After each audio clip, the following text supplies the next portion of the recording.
मुझे एक बात समझ में आई कि मेरे शहर के लोग इस शहर के नाम से कितनी मोहब्बत करते हैं। मैं जितनी देर यहाँ पर बैठा हुआ था, मेरे सामने 82 साल के एक बुजुर्ग शख्स जब नारे लगाए जा रहे थे तो उनका जोश देखकर मैं ये सोच रहा था कि किस यकीन, किस उम्मीद के साथ वो यहाँ पर आकर बैठे हैं। एक ऐसी यकीन, एक ऐसा यकीन, एक ऐसी उम्मीद के साथ आकर बैठे हैं जिस जोश के साथ वो नारे लगा रहे थे। मैं उन्हें देखकर बस यही दुआ कर रहा था कि अल्लाह मुझे ताकत दे कि मैं इन बुजुर्ग शख्स के चेहरों के ऊपर खुशी लेकर आ सकूं। 80 साल की उम्र में अगर उनसे ये कहा जाएगा कि अब तुम्हें ये नाम नहीं, दूसरे नाम से 82 साल इंसान एक नाम के साथ जिंदा रहा है, जिया है, और अचानक तुम कहेंगे कि वो नाम अब नहीं रहेगा, तुम बोल नहीं सकते हैं। मैं सबसे पहले कुछ बातें एक बार फिर से दोहराना चाहता हूँ, वाज़ेह करना चाहता हूँ। और ये बात वो तमाम लोग जो सोशल मीडिया के ऊपर 24 घंटे इम्तियाज जलील के नाम के ऊपर मंत्र पढ़े जा रहे हैं, उनको बताना चाह रहा हूँ कि मेरा मजहब नहीं इजाजत देता है कि मैं बेवजह किसी की मुखालिफत करूं।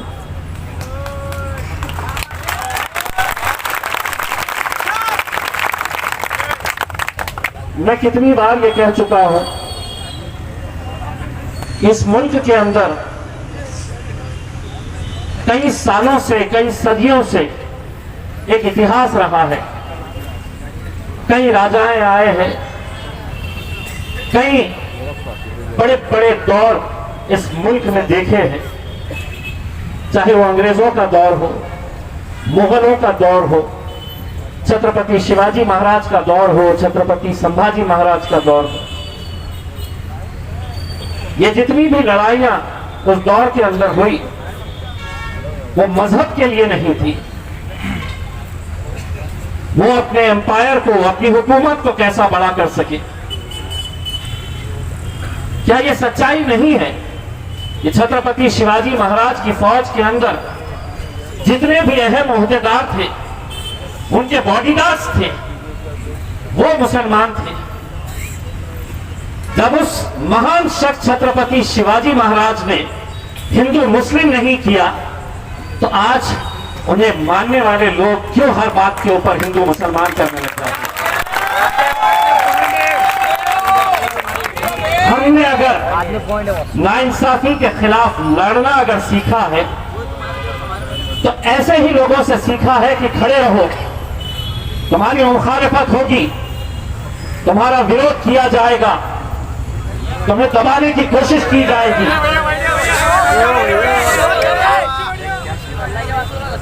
और यह काम उस दिन से चालू हो गया जब हुकूमत ने यह फैसला लिया कि हमारे शहर का नाम अब औरंगाबाद नहीं, एक नए नाम को उन्होंने हमें दे दिया और कहा कि नहीं, इसे तुम्हें कबूल करना पड़ेगा। उस वक्त भी मैंने एक बात कही थी कि मुल्क के अंदर जमहूरियत है और जमहूरियत के अंदर हुक्मशाही नहीं चल सकती है। जमहूरियत के अंदर अगर किसी की आवाज सुनी जाती है तो इन लोगों की आवाज सुनी जाती है, लेकिन अब इस मुल्क के अंदर पिछले कुछ सालों से हमें यह देखने को मिल रहा है कि हमने बोल दिए तो अब तुमको कबूल करना है, तुम इसका विरोध कैसा कर सकते हैं। मुझसे जब पूछा गया मुंबई के अंदर जिस दिन नाम हुआ तो कहा कि 35 साल 48 साल पहले बाल ठाकरे ने ख्वाहिश की थी कि नहीं, इस शहर का नाम तो आप उसका क्यों विरोध कर रहे हैं? मैंने कहा वो शख्स ने कभी एक सादा कॉरपोरेशन का इलेक्शन नहीं लड़ा था। अगर उसके जज्बात मायने रखते हैं तो जिन लाखों लोगों ने मुझे दिल्ली तक पहुंचाया है, क्या मेरे जज्बात मायने नहीं रखते हैं? क्या इन लोगों के जज्बात मायने नहीं रखते हैं? क्या कानून सिर्फ एक विशेष वर्ग के लिए है? क्या कानून के अंदर ऐसा है कि नहीं इम्तियाज अली तेरे लिए अलग कानून है, हमारे लिए अलग कानून है? ऐसा तो नहीं हो सकता है।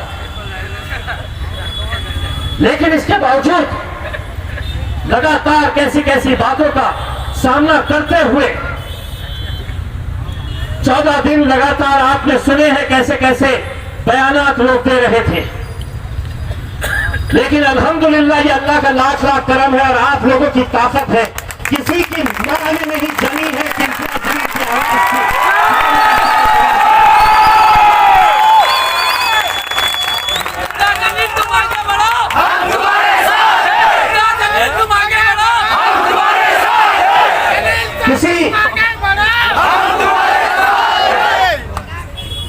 विधान परिषद की डिप्टी स्पीकर नीलम गोरे ने जब ये कहा कि ये गुंडे हैं, ये जो जमा हो रहे हैं इनके ऊपर एनपीडीए का कानून लगाया जाना चाहिए, मैंने उदाहरण के साथ दिया, पूरे सबूत के साथ दिया कि कैसा ये लोग सत्ता हासिल करने के लिए सड़कों के ऊपर दंगे करते हैं।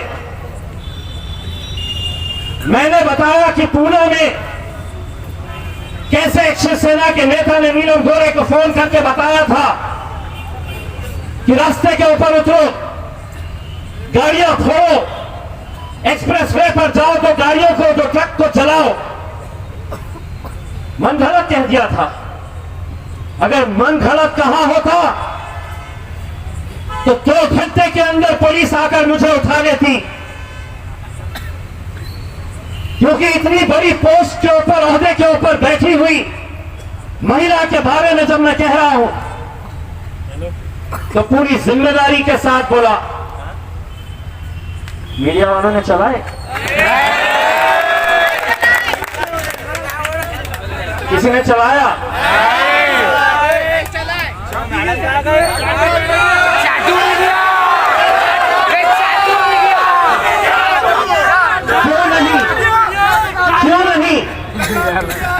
क्योंकि आज हक के साथ, सच्चाई के साथ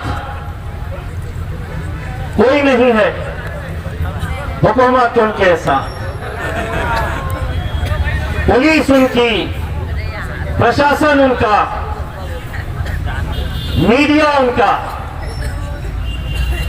लेकिन उसके बावजूद भी जितने लोगों ने जब भी हमारे इस आंदोलन के बारे में बोला, दिन में बोला, रात में सूद समेत वापस लेकर गया। फिर रात में सोचते बैठा कि गलत आदमी से पंगा ले रहा है।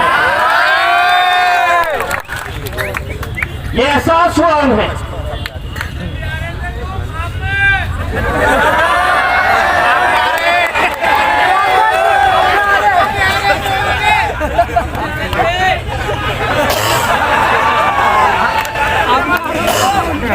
जो टीवी सेंटर के ऊपर मेरा पोस्टर जलाया जा रहा था, कहीं कोल्हापुर में, कहीं सांगली के अंदर, कहीं अहमदनगर में पुतले बनाए, जोड़ो मारो, तो मैं देख रहा था इतने धीरे धीरे जोड़े मार रहे हैं, इतने हल्के तरीके से जोड़े मार रहे थे। कहीं ना कहीं मारते हुए एहसास हो रहा था कि नहीं यार, बंदा बोलता सही है, बोलता सही है। कैसे कैसे यहाँ के नेताओं ने कहा,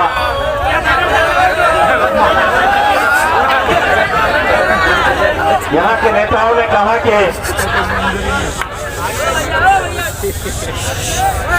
हम लोग जातिवाद कर रहे हैं, हम लोग सियासत कर रहे हैं। तो गैरों ने नहीं, अपनों ने भी मुझ पर यह इल्जाम लगाया कि मैं सियासत कर रहा हूं, इलेक्शन आ रहे तो मैं ये सियासत कर रहा हूं। इस पंडाल के अंदर अगर इम्तियाज जलील अगर चाहता कि मेरा नाम होना यहां पर, मेरी तस्वीर होना यहां पर, मेरे पार्टी के बैनर के अंदर में ये आंदोलन चलाना है, तो कौन रोक सकता था? तब भी आप अपने शहर से मोहब्बत के लिए उतनी ही तादाद के अंदर आते, लेकिन कहीं पर न नाम, न तस्वीर, न पार्टी का इस्तेमाल किया। मैं चाहता तो कर सकता था, बार बार मैंने लोगों से हाथ जोड़कर गुजारिश की, हाथ जोड़कर उनसे ये कहा कि हमारे इख्तिलाफ होंगे, हमारे सियासी मतभेद होंगे, लेकिन तुम आओ, इम्तियाज जलील तुम्हारे पीछे खड़े रहने के लिए तैयार है, लेकिन इस मुद्दे के ऊपर हम नहीं बोल रहे। और आज भी मैं अल्लाह को हाजिर नाजिर जानकर ये आपके सामने ये ऐलान करता हूं कि अगर मुझसे ये कहा जाए कि तुझे औरंगाबाद चाहिए या खासदार की चाहिए, तो इम्तियाज जलील औरंगाबाद देगा।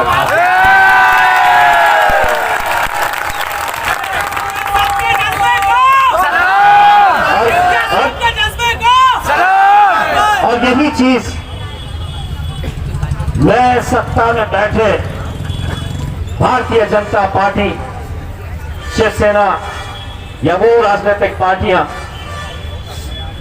चाहे वो कांग्रेस हो, एनसीपी हो, वो अगर मुझे आजमाना चाहते हैं और मुझे ये कहना चाहते हैं कि चल हम ये आजमाना चाहते हैं कि तुझे अगर औरंगाबाद चाहिए तो तुम्हें कल इस्तीफा दे देना चाहिए अपने खासदार की का। मैं कल का इंतजार नहीं करूंगा, आज दूंगा। तब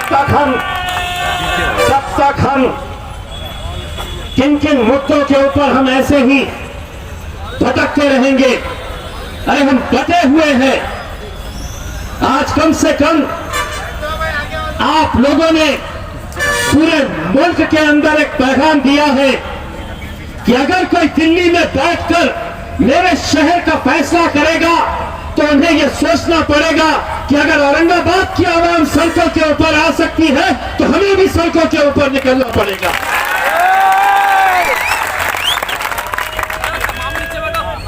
सिटी चौक के पीआई साहब,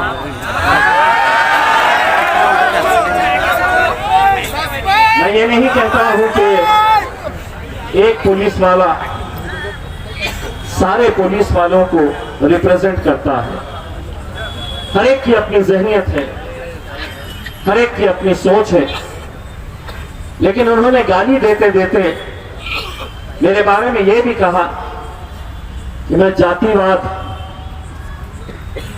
जातिवाद कर रहा। मैं उनसे कहूंगा कि हवाई जहाज का टिकट मैं लूंगा, मेरे साथ हिंदुस्तान का सफर करिए। कितने गैर कौम के लोग तुम्हारे खासदार से मोहब्बत करते हैं, ये तुम्हें एहसास है। और क्या हमने किए हैं ऐसा? या जमहूरियत के अंदर ये इख्तियार नहीं है हमें कि हम यहां पर पुरअमन तरीके से हम यहां पर बैठकर हमारा आंदोलन चला रहे, इतने सारे लोग आ रहे, कहीं ना कहीं ये जताने के लिए आ रहे कि हम तुम्हारे साथ हैं, तुम लड़ो। लेकिन मुझे भी मालूम है कुछ दिनों के बाद रमजान का मुबारक महीना शुरू होने जा रहा है। परसों के दिन कुछ हिंदुत्ववादी संगठनों ने यहां पर एक मोर्चा या धरना आंदोलन रखा है। मैं अभी कुछ देर पहले पुलिस कमिश्नर साहब के पास गया और उनको यह बताया कि मेरी जो लड़ाई है मेरे अपने शहर की है, मेरे अपने भाइयों से है। कोई मेरे साथ है, कोई मेरे मुखालिफ है, लेकिन इसका मतलब यह नहीं है कि हमारे शहर की फिजा खराब करने के लिए कोई बाहर से नेताओं को बुलाया जाए जिनके ऊपर 100 से ज्यादा केसेस भड़काऊ भाषण के पूरे हिंदुस्तान के अंदर है। यानी कि मतलब साफ है कि वो आएंगे, हर तरह की घटिया जुबान का इस्तेमाल करेंगे, गाली गलौज करेंगे, 3 घंटे 4 घंटे वो यहां पर रुककर अपना काम करेंगे और अपने घर चले जाएंगे। लेकिन इसका खामियाजा किसे भुगतना पड़ेगा? इसका खामियाजा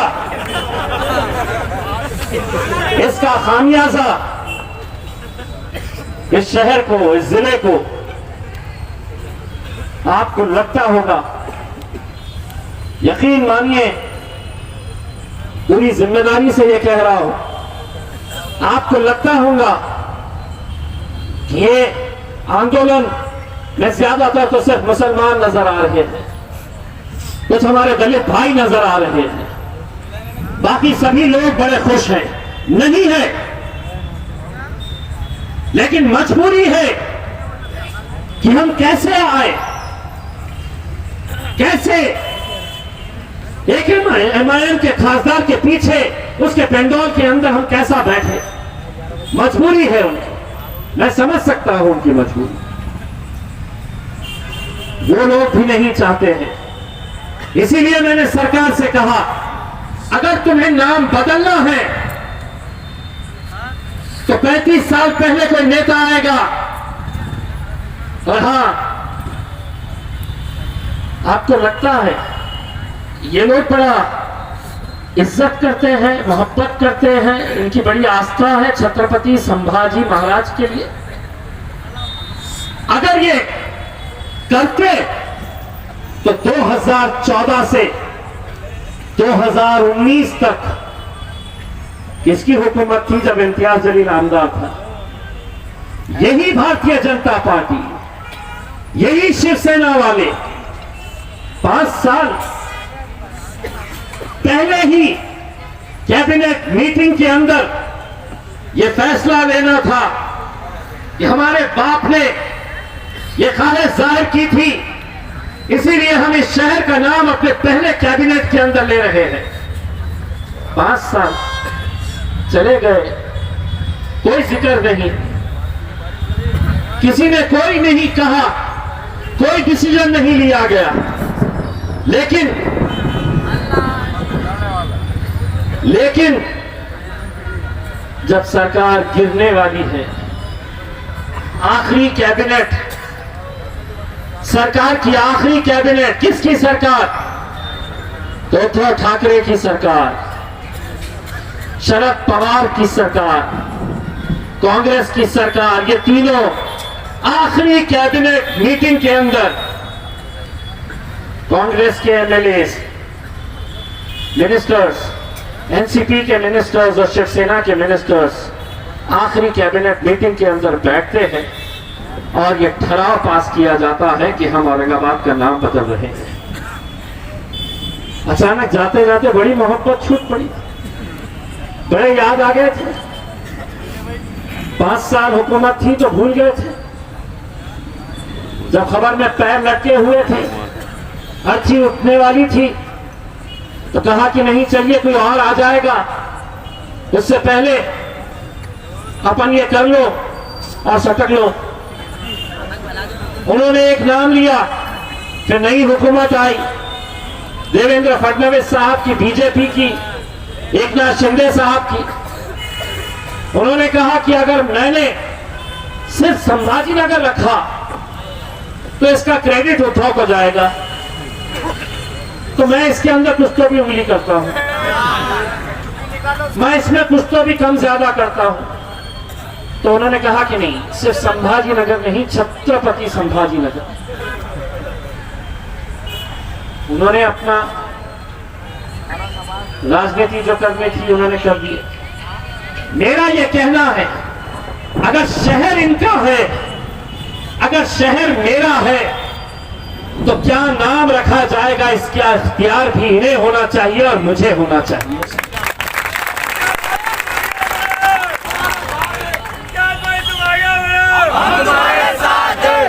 मेरे भाइयों, लोकसभा का अधिवेशन शुरू हो चुका है।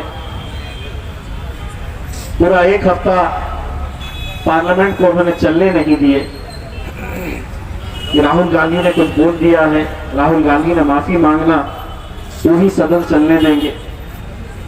तो एक हफ्ता हम इंतजार में रहे कि कब हमें मौका मिलता है और कब हम ये मुद्दा वहां पर उठाए, लेकिन एक हफ्ता चलने नहीं दिया गया है। अब मंडे से उम्मीद की जा रही है कि पार्लियामेंट का सेशन दोबारा शुरू होगा। आप लोगों से ये इल्तिजा है कि दुआ करिएगा कि अल्लाह मेरी ज़बान में इतनी ताकत दे कि मैं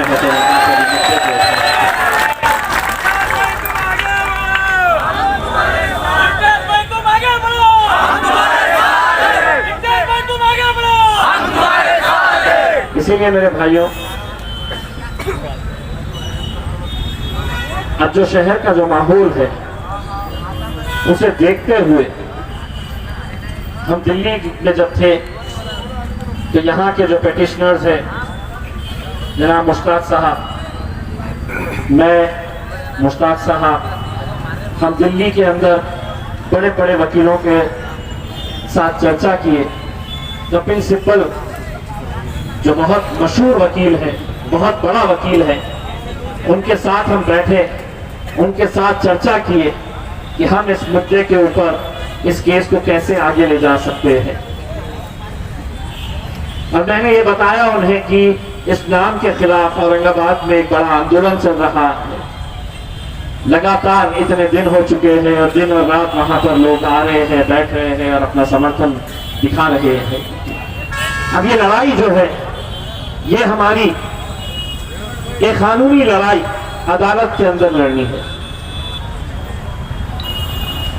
दूसरा ये है कि कहीं ना कहीं हमें यह लग रहा है कि इसको जो हिंदू मुसलमान का एक मुद्दा जो बनाया जा रहा है, कल आपने देखे हैं कि एक पार्टी का आंदोलन हुआ क्रांति चौक के ऊपर सागर में।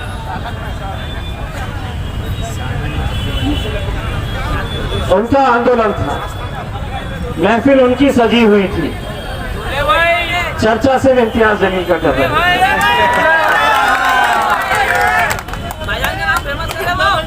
अब मैं कितनों के दूल्हे भाई बनूंगा।